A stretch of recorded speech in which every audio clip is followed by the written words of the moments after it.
बड़ा ठंडा है, बड़ा बारिश हो रहा है। मेरे भाई, जब भी गर्मी लगे ये ध्यान रखिए कि इसी गर्मी में, इसी धूप में कोई न कोई बिहार का लड़का, आपका भाई, आपका साथी किसी फैक्ट्री में आप अपना हड्डी गला रहा है 10,000, 12,000, 15,000 रुपए के लिए। इसी बरसात में, इसी गर्मी में लोग सड़कों पर, सुरंगों में, खान में जाकर मजदूरी कर रहे हैं ताकि अपने बाल बच्चों का पेट भर सके। तो ये लाखों बिहार के बच्चों का अगर जीवन सुधारना है, उनके ये मजदूरी का जिंदगी खत्म करना है, तो बिहार में 2-4 हजार लड़कों को गर्मी और बरसात घूम कर मेहनत करने के लिए संकल्प लेकर खड़ा होना।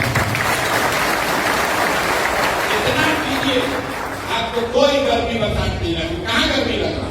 2 बरस से हम भी पैदल चल रहे, कुछ नहीं होता है। एक बार मन में ठान लीजिएगा, गर्मी बरसात कुछ नहीं होता। गर्मी बरसात क्या होता है?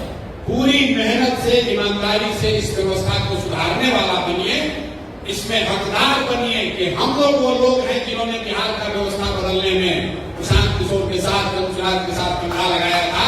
11,000, 15,000 रुपए का नौकरी करने वाला एजेंट मत बनिए। 15,000 को तय करना है कि आपको इसका नेतृत्व करना है, इसमें भागीदार बनना है कि 15,000 रुपया कमा के नवंबर में बेरोजगार होना है।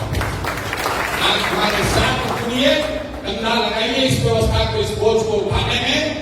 अगर आप एक कदम चलेंगे, जीवन भर आपका हम इसको निभाएंगे, बिहार की जनता निभाएगी। जिसका गरीबी से जो निकलेगा, उन बच्चों के आशीर्वाद से आपका जीवन सुधरेगा, ये भरोसा